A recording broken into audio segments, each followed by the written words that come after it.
스마트머니의 선택입니다. 오늘 김종유 애널리스트님과 함께 하시겠습니다. 네, 안녕하세요. 안녕하십니까? 네, 먼저 벌써 5월이 중순에 다다랐습니다. 벌써 좀 빠르게 좀 앞을 내다보시는 투자자분들이라면 하반기를 좀 주목을 하실 텐데요. 하반기의 투자 전략 핵심은 어디에 있다고 보시나요? 일단 하반기 전략의 핵심은 모든 증권사의 지금 투자력을 보면 상반기 예상보다 부진했지만 하반기에 좋아질 거다. 작년에도 똑같은 얘기했거든. 작년 하반기에 뭐 시장 워낙 좋게 봤다 안 좋으니까 내년 상반기에 좋아질 거야. 뭐 이런 얘기했다가 상반기에 또 안 좋아지니까 뭐 상반기에 별로였지만 하반기엔 좋아질 거야. 뭐 이게 희망 고문일지 이번엔 정말 맞을지 모르겠습니다. 어쨌든 뭐 관련된 지표로 우리가 좀 미리 살펴볼 필요가 있을 것 같은데요. 통계청에서 내놓고 있는 우리나라 이 경기 순환지수, 경기 종합지수를 보시면 선행지수, 동행지수, 후행지수가 있습니다. 실제로 뭐 후행지수는 워낙 뭐 경기 후행하기 때문에 우리가 뭐 먼저 봐봐야 시장에 미치는 영향 제한적이라고 볼 수가 있겠고, 그리고 이제 동행지수나 아니면 선행지수를 많이 보게 되거든요. 근데 선행지수의 구성 항목이 뭐 건축 허가라든지 대표적으로 아니면 뭐 종합주가지수 이런 걸로 구성되어 있습니다. 그러니까 경기 선행지수라고 하는 건 뭐 다 아시겠지만 높아심에서 말씀드리자면 경기를 미리 좀 앞서 보는데 도움이 될 만한 지표 10가지를 모아놓은 거거든요. 근데 이 지표를 보니까 최근엔 별로 좋지가 않다라는 거죠. 그리고 경기 선행지수나 동행지수의 특징은 뭐냐면 계절성이라든지 여러 가지 일시적인 변동이 있을 수 있기 때문에 선행지수 같은 경우에는 그냥 지표를 보기보단 순지표를 보기보단 전년 동월비를 많이 보고요. 경기 동행지수 같은 경우에는 순환변동치 같은 것들을 많이 살펴보게 됩니다. 그래서 준비된 그림을 보시면 그 두 가지가 모두 꺾이고 있다는 거죠. 그렇다면 동행지수 내에 포함되어 있는 뭐 총 유동성을 포함한 여러 가지 지표들이 현재 지금 흐름으로 놓고 봤을 때 하반기에 경기 둔화 가능성, 그러니까 내수 쪽에서는 경기 둔화 가능성을 일부 포괄하고 있다고 봐야 될 것 같고요. 그렇다면 지금 시장에서 기대하고 있는 수출 기대감, 그 다음에 중국을 비롯한 주요 선진국들의 경기가 빠르게 돌아서지 않는다면 결국은 하반기에도 기대치를 조금 낮춰 잡는 것이 좋지 않을까. 이게 제가 생각하고 있는 하반기 흐름의 가장 핵심적인 부분입니다.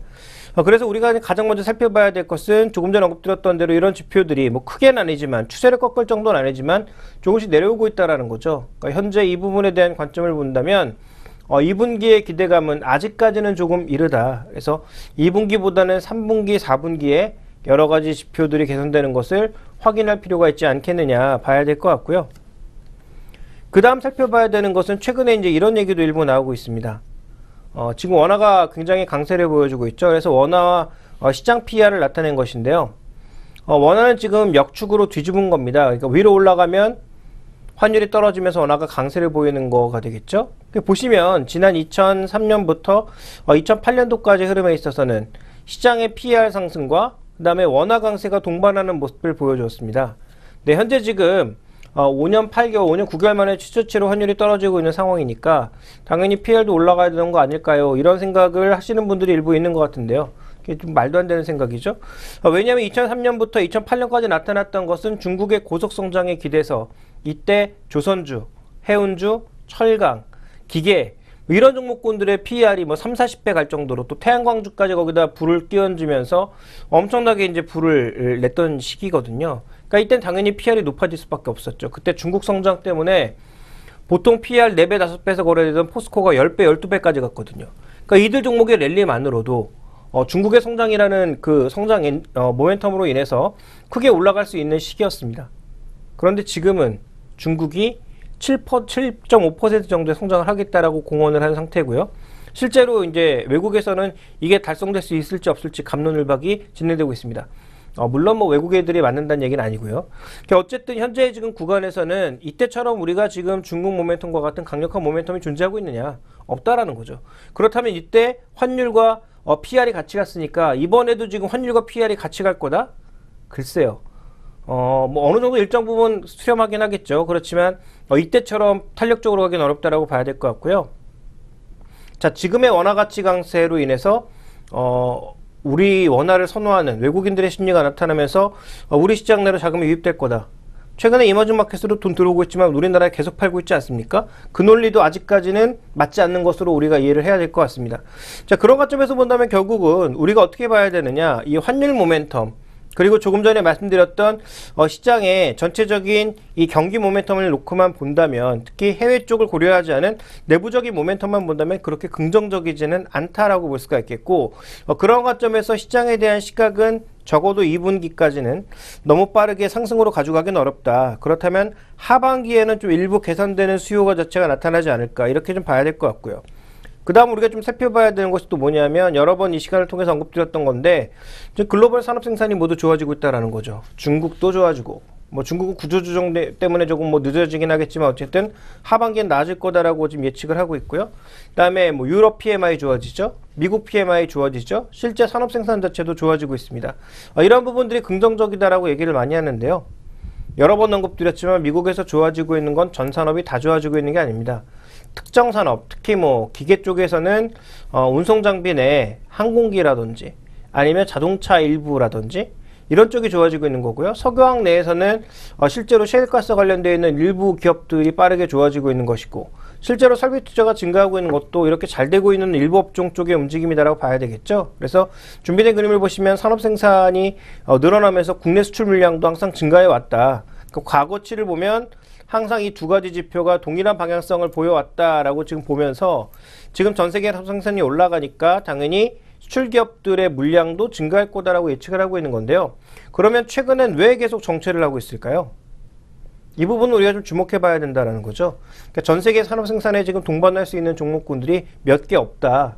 오히려 중국의 경쟁력이 뒤처지는 경공업 업종, 그 다음에 일본과 가격 경쟁력이 더 확대되고 있는 IT 업종, 그 다음에 특히 자동차 같은 경우에는 미국의 빅3가 살아나고 있고 유럽 업체들의 견제가 심해지면서 환율과 이 수출 물량과 관련돼서는 우리가 너무 긍정적인 예상만 하기 좀 어렵다라는 거죠.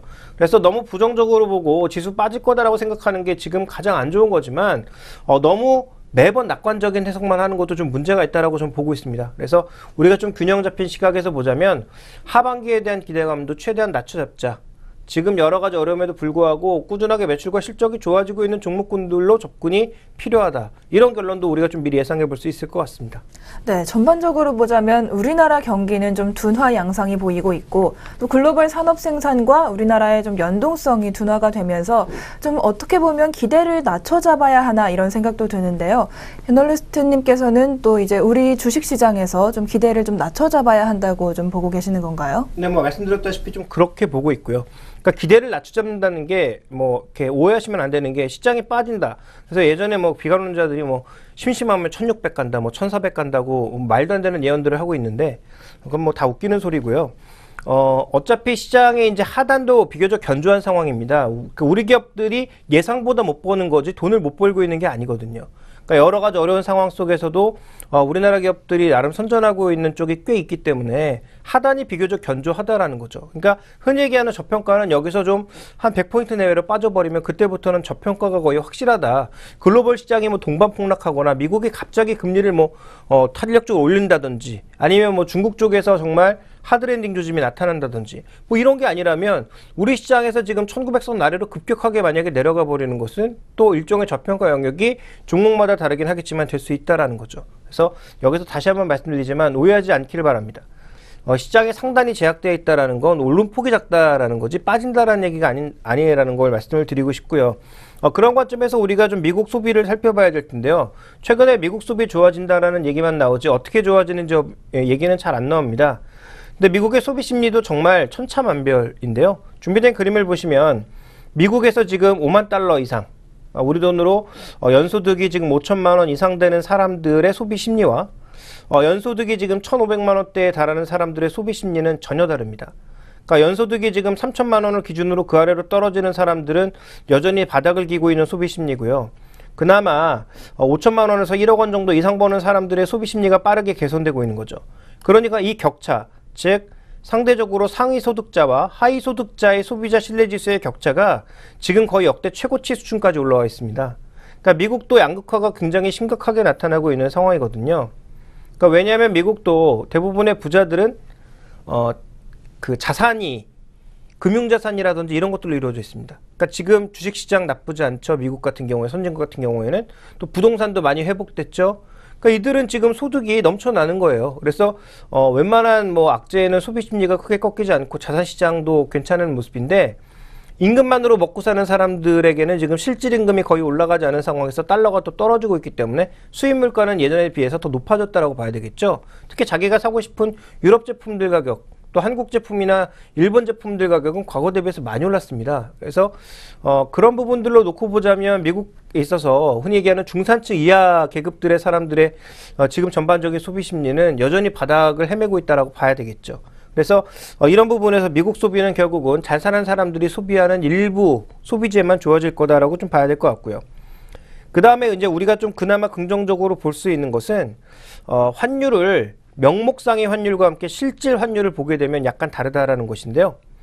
원달러 환율이 지금 5년 9개월 만에 최저치를 경신하면서 원화의 강세가 이어지고 있지만 실질 실효 환율 같은 경우에는 무슨 얘기냐면 우리가 결제할 때 달러만 하는 거 아니잖아요. 물론 우리나라는 그 외환 통화가 아니기 때문에 결국 달러를 통해서 결제를 하는 그런 재정 통화하긴 합니다만 어쨌든 우리나라가 무역 결제를 함에 있어서 위안화 비중도 올라가고 있고 뭐 유로 비중도 있고 굉장히 여러 가지 통화들의 비중이 있잖아요. 이걸 모두 다 달러화해서 실효환율, 실질 실효환율을 만든 거죠. 근데 이 실질 실효환율을 보시면 지금 달러 약세를 보인 만큼 다른 통화들은 약세를 보이지 않았기 때문에 오히려 격차를 보여주고 있다라는 거죠. 그러니까 그나마 이만큼 정도의 플러스 요인이 있어서 과거처럼 환율 효과로만 인해서 크게 압박을 받진 않을 거다. 그렇다면 우리가 두 가지 그 결론을 내려볼 수가 있는 거죠. 결국 무슨 결론입니까? 미국의 지금 소비자들의 소비 심리도 완전히 차별화되어 있고요. 실질 실효환율에 따라서 실질의 환율 효과는 그러니까 과거처럼 환율이 시장을 압박하는 효과는 제한적일 수 있다는 것을 우리가 알 수가 있는 거죠. 그렇다면 한마디로 뭐라고 요약해 볼 수 있느냐? 결국은 업종 차별화, 그 다음에 종목 차별화, 업종 내에서의 차별화. 그러니까 지금 여러 가지 악재 속에서도 계속 성장하고 있는 기업만 찾아라. 그러니까 시장은 계속 이런 걸 요구하고 있는 겁니다. 그래서 그게 뭐 M&A를 통해서 성장을 하든 중국 진출을 통해서 성장을 하든 아니면 미국에 새롭게 진출을 통해서 성장을 하든 어쨌든 성장의 경로를 찾아나가고 있는 기업들을 찾아라라는 것이고요. 그런 관점에서 과거 우리가 흔히 얘기하는 화장품 올랐을 때 가장 많이 올랐던 게 뭐 한국 콜마, 그다음에 중가권, 중저가권 그런 화장품 종목들이 제일 탄력적으로 올랐지만 요즘 뭐가 제일 탄력적으로 오릅니까? 아모레퍼시픽 130만 원짜리가 가장 탄력적으로 오르면서 최근 140만 원도 넘었거든요. 또 중국 모멘텀이 있는 코스맥스, 신공장 모멘텀이 있는 이들 종목이 오르고 있거든요. 그러니까 지금 시장이 요구하는 것은 다시 한번 언급드리지만 과거처럼 이런 환경화에서는 이 종목들, 이 업종이 오릅니다라는 얘기는 거의 안 맞는 것 같습니다. 확실하게 개별적인 모멘텀을 타고 있는 종목이 강세를 보이고 있는 만큼 제가 드리고 싶은 말씀은 결국 뭐 다른 건 앞에 얘기는 다 잊어버리신다고 하더라도 결국은 차별화가 계속 나타날 수밖에 없다. 이런 관점으로 요약해 보면 될 것 같습니다. 네, 차별화 이것을 굉장히 가장 중요하게 말씀을 해주셨는데요. 그렇다면 이 차별화를 좀 주목을 하자면 우리가 이제부터 하반기 전략의 핵심적으로 봐야 할 좀 중요한 키 어디에 있을까요? 최근에 이제 미국 시장뿐만 아니라 국내 증시에서도 나타나는 현상인데요. MSCI 월드 음식료 업종, 그다음에 MSCI 월드 IT 소프트웨어 업종의 전반적인 흐름을 보시면 그동안은 흘러가는 모습이 외국 시장의 종목군들이 크게 다르지 않았고요. 특히 단기 수익률 측면으로 보자면 소프트웨어, 인터넷 쪽이 워낙 시장에 집중되는 양상이었거든요.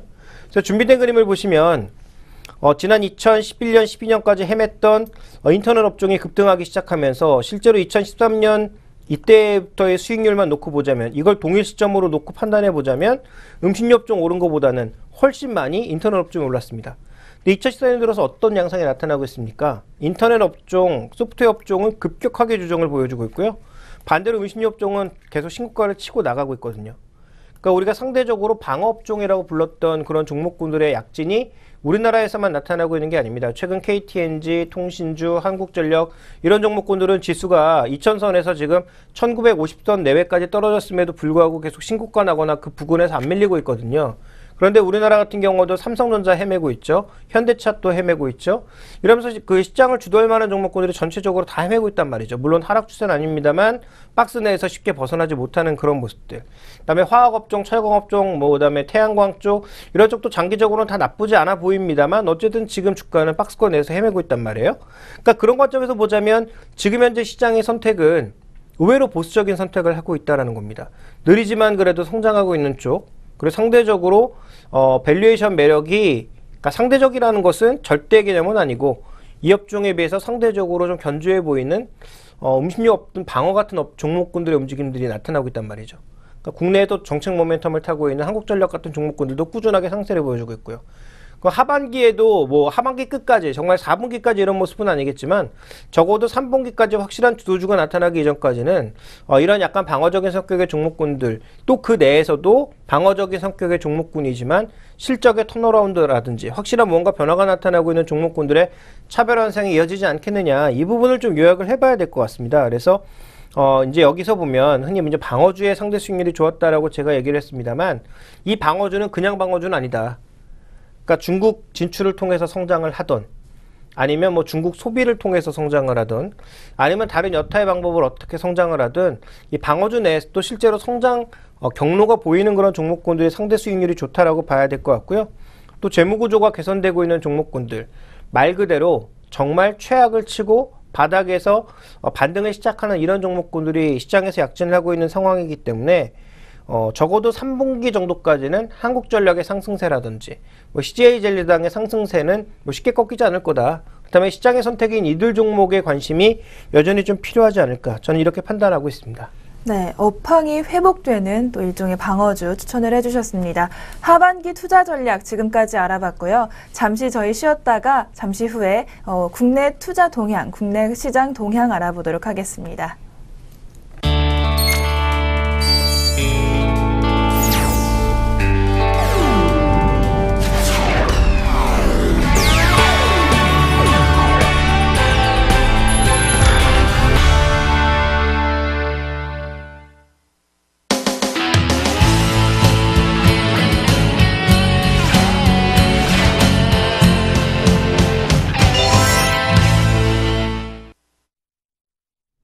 스마트머니의 선택 함께하고 계십니다.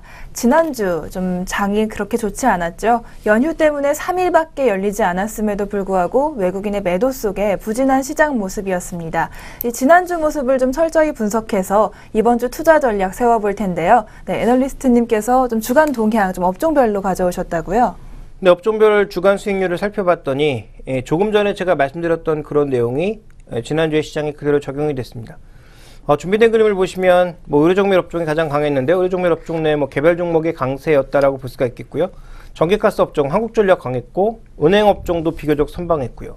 운송장비 쪽에서는 뭐 조선주가 급락하는 모습이었지만 자동차 종목군들이 일시적인 반등 잠깐 나타나는 모습이었고 음식료, 전기전자, 기계업종 보합 그 외에 뭐 화학, 의약품, 증권, 종이목재, 건설, 운수창고 등 철강이라든지 그다음에 운수창고 그 다음에 건설이라든지 증권, 화학 등 우리가 흔히 얘기하는 경기 민감주들 이들 종목의 하락폭이 비교적 크게 나타나는 모습이었죠. 그렇다면 주가 수익률 동향으로 본 국내 시장 동향 속에서는 역시 방어주, 그 다음에 조금 전에 언급드렸던 턴어라운드 관련 업종들이 비교적 좋은 모습을 보였다.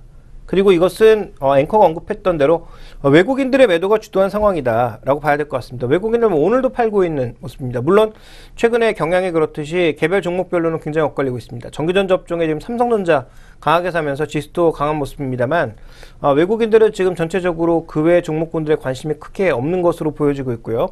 또 하나 좀 살펴봐야 될 것은 방어주 내에서도 언급드렸던 것처럼 모든 종목을 다 선택하고 있는 게 아니다. 그러니까 기존에 이제 배당주 방어주 개념이라면 뭐 통신주 이런 것들이 정말 강해야 되는데 또 정말 강한 건 아니거든요. 이들도 뭐 낙폭을 줄이고 있는 정도다라고 좀 봐야 될 것 같고요. 그런 관점에서 본다면 방어주 내에서도 한국전력처럼 확실하게 턴어라운드 신호가 나오고 있는 그런 종목에 대해서 시장에 좀 관심을 갖고 있는 것이 아닌가 이렇게 좀 보여지고 있습니다. 그래서 지난주 업종 수익률은 방금 전에 말씀드렸던 하반기 전략의 어떤 축소판을 본 것과 같은 그런 모습을 보이지 않았나. 물론 이번 주에 기술적으로 빠졌던 것들이 반등을 꾀할 수 있겠습니다만 기술적인 반등폭을 넘어설 정도의 강력한 탄력적인 반등이 나타나지 않는다면 뭐 결국은 뭐 5월달 한 달 내에 기대했던 강한 상승은 없지 않을까 이렇게 좀 보고 있습니다.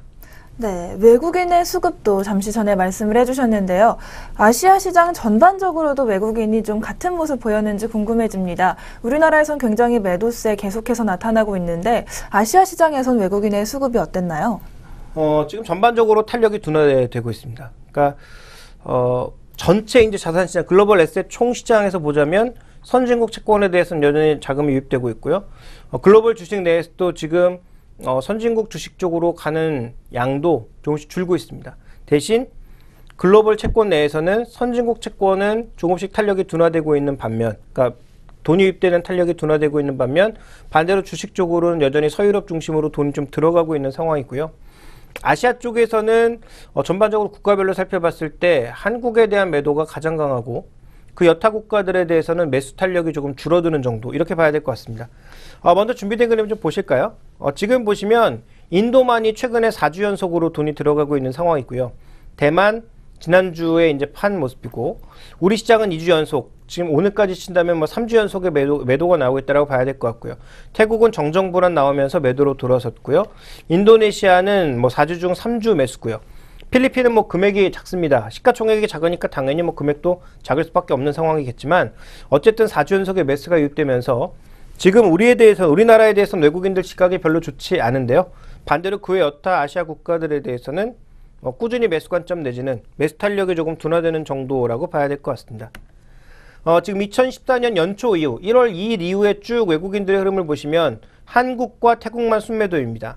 그런데 태국에 비해서 한국에 이렇게 나타난 것은 좀 억울하죠. 태국은 지금도 그 탁신 총리를 둘러싼 정정 불안이 이어지고 있는 국면이기 때문에 외국인들이 선호할 수 없는 분위기였지만 우리나라 같은 경우에도 지금 동일하게 아시아 국가 중에선 거의 유일하게 매도가 나타나고 있는 상황이고요. 특히 최근에 매도가 강해지면서 연간 기준으로 순매도로 전환된 상황이고, 지금 야당이 선거 이기면서 새로운 정책들이 많이 나올 것으로 예상되고 있는 인도에 대한 매수 올 한 해 아시아 내에서 가장 강했고요.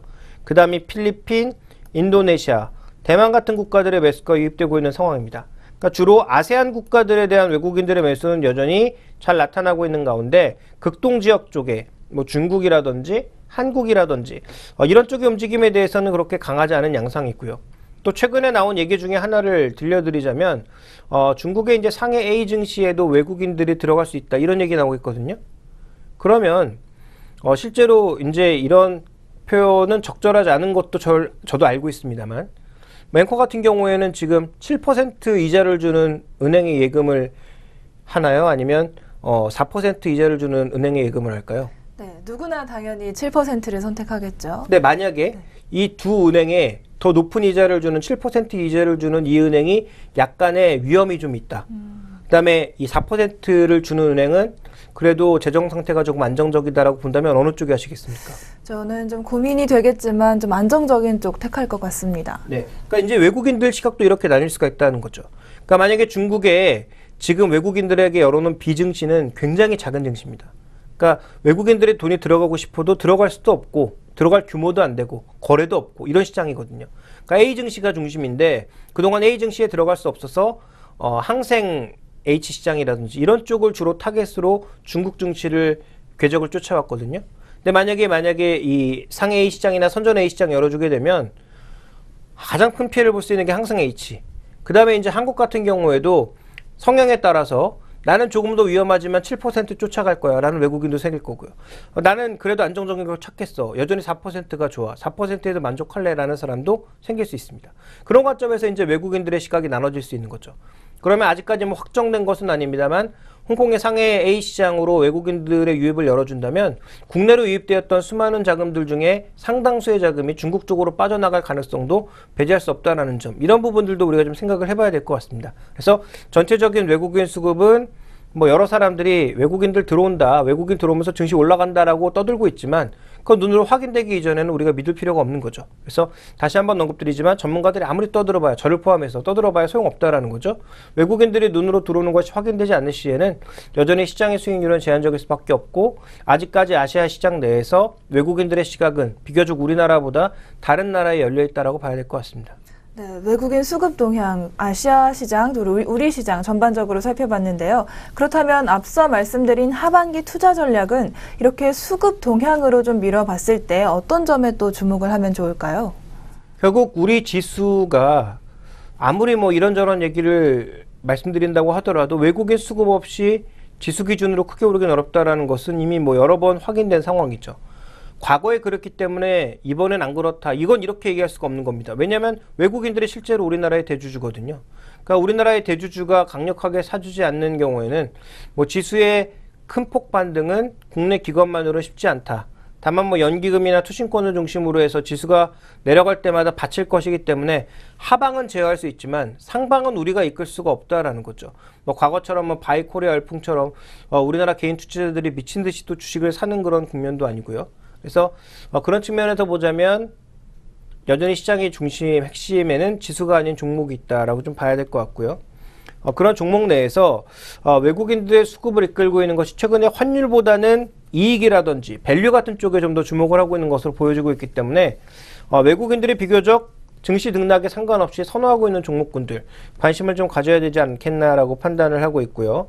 밸류에이션이 낮거나 턴어라운드가 빠르게 나타나고 있는 종목군들을 중심으로 현금이 많으신 분들은 이런 종목을 중심으로 베팅을 해야 된다라고 봐야 될 것 같고요. 기존에 이미 이제 여러 번 안 좋다 말씀드렸던 뭐 화학주 이런 것들 아직도 여전히 못 팔고 들고 계신 분들은 지금 팔 때는 아닌 것 같습니다. 어쨌든 시장이 반등을 하게 된다면 아래쪽으로의 흐름이 저는 제한적이라고 보고 있기 때문에 아래쪽에 더 내려갔을 때 추가적으로 살려면 그때 사시고요. 만약에 팔 생각만 하고 계시다면 지금 당장 팔기보다는 한 단계 더 레벨업 되었을 때 그때 파는 게 낫다. 이렇게 좀 판단하고 있고요. 또 하나 이제 이건 뭐 질문하신 내용은 아닙니다만 제가 높아심에 말씀드린다면 우리 시장의 올해 성장률 예상이 지금 3% 후반대에서 4% 정도입니다. 그러면 과거처럼 증시에 투자만 하면 20% 30% 수익 내는 거 이제는 어렵다라고 봐야 되겠죠. 정말 특이한 경우 내가 정말 종목을 잘 고르고 그 종목으로 올인했을 경우에만 나올 수 있는 수익률입니다. 그러니까 이제 증시에 대한 기대 수익률도 낮춰야 된다라는 거죠. 연간 한 15% 정도면 정말 훌륭한 수익률이고요. 만약에 올해 여러분들이 이 바텀 피싱을 잘해서 바닥을 잘 잡아서 10% 이상 정도의 지수 수익률 올린다고 하더라도 대단한 거죠. 그러니까 저는 욕심을 조금 버리시고 전체적으로 투자 관점에 있어서 외국인들이 강력하게 돌아오기 이전까지는 개별 종목의 짧은 대응만 하시던지 아니면 매도 시점이나 신규 매수 시점은 지금보다는 조금 늦춰 잡는 전략이 필요하지 않을까라고 보고 있습니다. 네, 우리 시장 동향과 함께 투자 전략 알아봤습니다. 다음으로 오늘의 특징주 NHN 엔터테인먼트 준비되어 있는데요. 잠시 후 선물 전략 알아본 후에 돌아오도록 하겠습니다.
네, 장중 선물 전략 알아보는 시간입니다. 오늘 매해눈 전문가님 모셨습니다. 안녕하세요. 네, 안녕하세요. 네, 오늘 현물 시장, 선물 시장 모두 오후부터 좀 반등을 보이고 있는 것 같은데요. 오늘 시장 어떻게 보십니까? 네, 오늘 그동안 지지부진했던 흐름이 있었고, 이틀, 그리고 오늘 오전장까지 굉장히 지금 지리해서, 선물 매매하기 좋은 장은 아니었지만, 역시나 며칠 전에 큰 하락이 있음에도 불구하고, 이 기간이, 현물과 선물에서 동반 1조 원 정도를 매수를 해주면서, 앞으로 그 급락이 나왔던 지점까지는 좀 재빠르게 올릴 거다라고 회원들이랑 같이 그러고 갔는데, 지지부진했던 흐름에서, 외국인 쪽에서 아침과 다르게 이 선물 매수분이 좀 엄청나게 터지는, 그러면서 개인만 좀 하방을 바라봐주는 포지션이 나오다 보니까 생각외로 좀 쉽게 튀어줄 수 있었던 것 같습니다.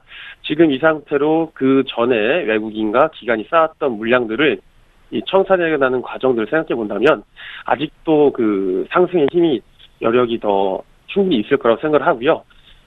중요한 이 선물 봉상도 250 약 한 8선 그 정도까지는 충분히 좀 열리지 않았나 해서 앞으로 조금 더 현물만 좀 살아준다면 선물 시장도 같이 선물 시장이 패대기를 맞으면서 이 현물 시장 코스피를 흔드는 게 아니라 현물 시장 코스피의 흐름에 동참해서 선물 시장도 같이 올려주는 모습이 나올 수 있지 않나 하고 기대하고 있습니다.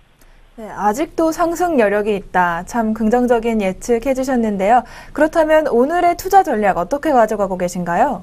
오늘 투자 전략은 오전까지는 매매를 하지 않는다. 이제 그냥 보낸다, 흘린다 이렇게 말씀드렸고, 그 다음에 추세가 터지는 순간부터 매수를 따라 붙었는데 254.70 아주 중요한 라인이거든요. 이 상승과 하락 반전을 뒤집었던 자리. 그래서 254.70을 뒤집는 순간부터 그때부터는 계약수를 이제 던져도 된다, 더 붙여도 된다. 그리고 지금은 눌리면 매수 쪽으로 접근해서 외인의 수급에 맞게 계속해서 지금 수익을 내고 있는 중입니다. 네, 앞으로 또 오후까지 얼마 마감이 남지 않았지만 상승 여력이 보인다는 예상을 해주셨는데, 그렇다면 오늘 이후 앞으로의 이번 주 투자 전략은 어떻게 보고 계십니까? 네, 이제 그거는 정확히 또 말씀을 못 드리는데, 저 같은 경우는 지금 선물 매수 오버나잇을 하고 있어요. 매수 오버나잇을 하고 있는데, 너무 위험해가지고 이런 것까지 제가 권유할 수는 없고, 이제까지 이 선물의 흐름에 맞춰서 이 주식도 엄청 깨졌었기 때문에, 이 주식에서 오히려 선물을 선물대로 하시고, 주식 쪽에서 좀 저가 매수 개념, 이제 수급이 들어오고 있는, 외국인 수급이 들어오고 있는 대형주들 중심으로 좀 담아보시는 게 좋지 않을까 하고 있습니다. 네, 현 선물을 좀 망라한 투자 전략 소개해 주셨습니다. 네, 오늘 좋은 말씀 고맙습니다. 예, 감사합니다. 네, 지금까지 매해눈 전문가와 함께 알아본 선물 전략 시간이었습니다.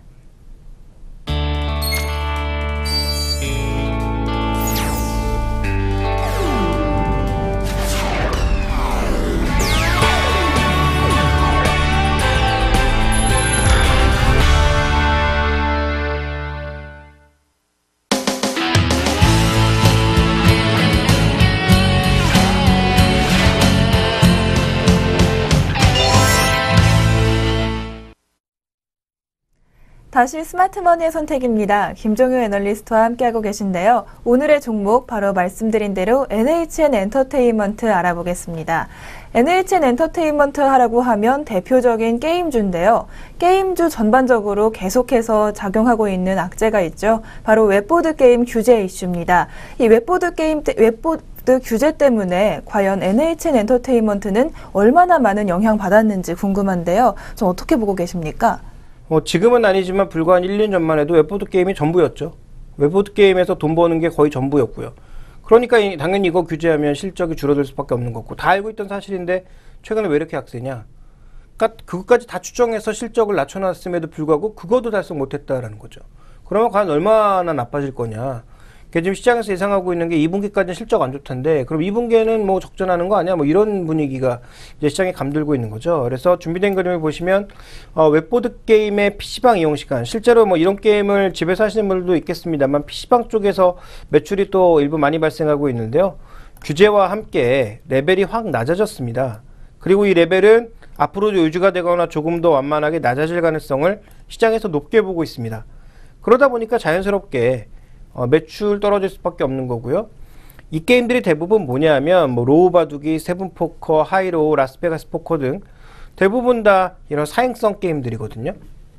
그러니까 이들 게임이 사행성 게임이다 보니까 사람들이 잘 안 빠져나가는, 기존에 이제 사람들 많이 이용하는 것이었고, 당연히 사행성 게임이다 보니까 중독성도 높고 당연히 이익도 많이 발생하는 쪽이었다라는 거죠. 그러니까 이 게임 중에서 지금 일부 게임은 40% 이상 이용률이 감소를 했고요. 트래픽이 이렇게 급감하다 보니까 당연히 실적은 좋을 수가 없는 거죠. 왜냐하면 대부분 수익을 웹보드 게임 쪽에서 내봤던 NHN 엔터테인먼트 입장에서는 상당히 좀 부정적일 수밖에 없는 이슈의 영향력이 시장의 원래 예상보다 더 강하게 작용을 하고 있다. 이렇게 봐야 될 것 같습니다. 네, 예상보다 실적이 더 안 좋아졌으니 주가가 하락하는 건 좀 당연해 보이기도 하는데요. 그렇다면 실적이 좀 회복돼야 주가도 회복될 텐데 실적 회복 언제부터 가능할까요? 그러니까 언제가 바닥이냐라는 것이 핵심인데요. 뭐 시장에선 대부분 원래 1분기 바닥이라고 봤다가 이번 1분기가 예상보다 나쁘게 나왔기 때문에 2분기 정도는 바닥이거나 바닥을 확인할 가능성을 높게 보고 있습니다. 또 지연시켰는데요. 과연 이게 어디까지 갈지는 모르겠습니다만 증권사 예측만 한번 보자면 준비된 그림에서는 3분기 정도부터는 반등을 할 것이다. 그러니까 실적의 추이가 좋아질 것이다 라고 보고 있습니다. 이 실적 추이가 좋아지는 것은 지금까지 돈 벌었던 웹보드 쪽이 아니라 모바일 게임 쪽이 선전하면서 나타나고 있는 현상이다. 그러니까 모바일 게임 쪽이 넓어지면서 웹보드의 부진을 만회시켜 줄 거다. 그 시기는 3분기부터 나타날 것이다 라고 예측을 하고 있습니다. 모바일 게임의 이제 실제 움직임을 보시면 지금 유료 사용자와 월 방문자 수 이 두 가지가 굉장히 중요한데요. 실제로 NH 엔터의 모바일 게임 유료 사용자 수나 지금 월 방문자 수를 보시면 액티브 유저거든요. 활발하게 활동하고 있는 사람들의 숫자는 전반적으로 올라가고 있다. 그러니까 기존에 웹보드 규제하면서 빠져나갔던 게 모바일 게임으로 인해서 다시 조금씩 증가하고 있다고 봐야 되겠죠. 그래서 지금 보시면 월 방문자 숫자도 이렇게 됐고요. 유료 게임 사용자 수도 이게 이제 줄어들었다가 다시 늘어나고 있는 건 아무래도 이제 회원 탈퇴를 하지 않았다가 새로운 모바일 게임 같은 거 나오면서 들어왔다라고 봐야 되겠죠. 그래서 이런 부분을 놓고 봤을 때 모바일 쪽의 성장성은 아직도 이어질 것이다 이렇게 봐야 될 것 같고요. 또 하나 이제 긍정적인 건 뭐냐면 지금 네이버의 라인이 4억 명에 육박하는 그런 가입자를 확보하고 있지만 핵심 전력은 일본이거든요. 근데 지금 보니까 이게 지금 그 모바일 앱마켓의 국가별 매출인데 미국을 앞서고 있는 게 일본입니다. 또 영국을 앞서고 있는 게 한국이거든요. 그러니까 이런 시장에서 모두 지금 라인이 강점을 보일 수 있다라는 거죠. 그러니까 지금 라인 쪽에 모든 게임을 다 노출시키는 것도 아니고요. 또 다른 회사들도 라인을 통해서 많이 런칭을 하고 있기 때문에 실제로 뭐 NHN 엔터테인먼트만 밀어주는 것은 아니라고 볼 수 있겠지만 어쨌든 라인이라고 하는 강력한 플랫폼이 관계회사로 있기 때문에 그와 관련된 프로모션과 기본적으로 이 재팬, 일본과 우리나라의 앱 시장이 성장하고 있다는 관점에서 실질 매출 자체가 증가할 수 있다는 점은 분명히 좀 긍정적인 요소가 아닌가라고 보고 있고요. 그런 관점에서 본다면 실제로 실적 회복은 빠르면 2분기, 좀 늦어도 3분기 정도에 가능하지 않을까라고 저도 예측하고 있습니다. 네, 말씀해 주신 것처럼 모바일 게임 성장하고 있고 2분기나 3분기부터 이제 바닥을 지나간다면 지금 매수 타이밍이 아닐까 하는 생각도 드는데요. NHN 엔터테인먼트의 투자 전략은 어떻게 보고 계신가요? 네, 조금의 리스크를 고려를 한다면, 그러니까 지금 가격보다 조금 더 빠질 가능성을 고려를 한다면 저는 분할 매수는 지금부터 들어가는 게 맞다라고 보고 있습니다. 다만 어느 정도로 사야 되느냐, 만약에 내가 사고자 하는 양이 총 100이라면 오늘 한 15에서 20 정도는 지금이라도 들어가야 되지 않을까라고 보고 있고요. 그래서 좀 또 오해하시는 분이 계실까봐 말씀드리는데 전체 자금 100에서 20을 들어가라는 게 아니라요. 내가 예를 들어서 돈 1억이 있는데 그 중에 현금이 한 3천만 원 정도 있고 현금 3천만 원 정도 중에서 만약에 내가 한 800만 원 정도를 NHN 엔터테인먼트를 사고 싶다면 오늘 사야 될 양은 140만 원. 혹은 뭐 200만 원 정도의 수준, 퍼센테이지로 얘기한다면 전체 포트 내에서는 한 6, 7% 정도가 아닌가라고 보고 있습니다. 왜 그렇게 말씀드리냐면 지금 이 종목과 다른 모바일 게임사의 밸류에이션 지표를 한번 비교를 해봤는데요. 이게 이제 4월 초반 지표니까 지금은 조금 변했을 겁니다. 오히려 NHN 엔터테인먼트는 더 싸졌다라고 봐야 되겠죠. 글로벌 평균이 3.3배, PBR 기준으로요. 근데 지금 NHN 엔터테인먼트 1배 수준이고요. 우리나라 나머지 종목군들이 대부분 4배에서 2배 사이 썬데이 토즈 같은 경우에는 엄청나게 비싼데 이거 좀 약간 비정상적이라고 봐야 될 것 같고, 어쨌든 이 부분을 제외하고 나머지의 평균을 내본다고 하더라도 국내 시장 내에서도 보통 한 2.7배 정도 되거든요.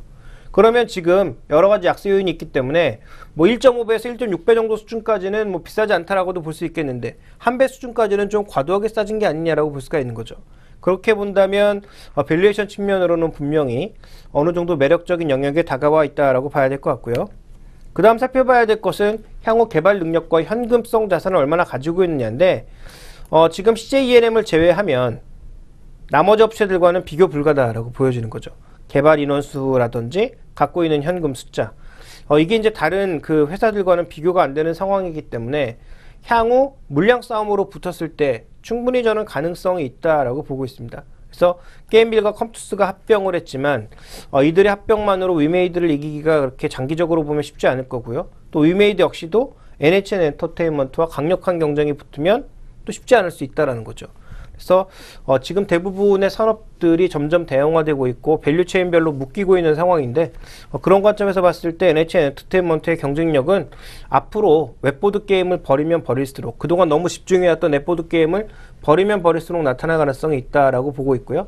라인이라고 하는 플랫폼의 우월성도 시간이 가면 갈수록 좀 대두될 수 있다라고 보고 있기 때문에요. 이 종목은 여러 번 언급드렸지만 또 오늘도 계속 언급드리고 있습니다만, 주종식 매수 관점 유효하고, 그 다음에 장기적으로는 현재 가격보다는 충분히 더 높은 수익률을 기대할 수 있다. 오히려 이런 종목군들이 올라가게 되면 비교적 좀 지수보다는 높은 수익률을 기대할 수 있다라고 봐야 될 것 같습니다. 네, 바닥을 지나고 있는 게임주, 그 중에서도 플랫폼과 또 대형사라는 강점을 가진 NHN 엔터테인먼트 살펴봤습니다. 마지막으로요, 오늘 또 이슈가 많이 되고 있는 뉴스죠. 삼성전자의 이건희 회장의 건강이 좀 좋지 않다는 소식이 들려오는데 우리 시장에도 많은 영향 미칠 것 같습니다. 어떻게 보고 계신가요? 네, 일단 오늘 삼성전자와 삼성물산의 강세는 아무래도 이 후계 구도가 빨라질 가능성, 그러면서 후계 구도의 핵심에 놓여 있는 종목군들의 시장 관심이 높아지고 있다고 봐야 될 것 같습니다. 아직까지는 뭐 알려진 바에 의하면 뭐 이건희 회장의 건강 상태가 정말 호전된 것인지 아닌지 뭐 알 수 없는 상황이고요. 실제로 이번에도 그 순천향병원을 거치지 않고 만약에 서울 삼성병원으로 직행했다면 아마 아무도 몰랐을 수도 있겠죠. 그런데 뭐 이번엔 비교적 좀 많이 아팠던 모양입니다. 가다가 순천향병원에서 치료를 받고 갈 수밖에 없는 상황이었거든요. 그래서 뭐 이런 과정으로 본다면 확실한 것은 뭐 이건희 회장의 건강의 호전 여부를 떠나서 후계 구도의 속도는 좀 더 빨라질 수밖에 없겠다. 그래서 삼성 SDS가 그동안 뭐 꾸준히 얘기가 나왔습니다만 갑자기 이렇게 시장에서 대두된 것은 결국은 이건희 회장 문제도 분명히 있지 않았겠느냐라고 시장에서 의심할 수밖에 없는 거죠. 그 사실 여부는 누구도 알 수 없습니다. 그 자리에 있지 않은 사람이라면 누구도 알 수 없고 저도 모르고요. 뭐 다른 전문가들도 당연히 모르겠지만 어쨌든 앞뒤 관계로 우리가 유추해 봤을 때 추론해 볼 수 있는 건 삼성그룹의 3세로의 경영권 이전은 더 빨라질 수밖에 없겠구나라는 것은 우리가 뭐 누구나 생각해 볼 수 있는 상황이고요. 그러다 보니까 거기 핵심 종목은 여러 번 언급드렸지만 삼성생명, 삼성카드, 그다음에 삼성물산 뭐 이런 종목군들이 된다. 삼성전자는 뭐 당연히 포함이고요. 그러다 보니까 이들 종목으로의 관심은 앞으로도 좀 몰릴 거다.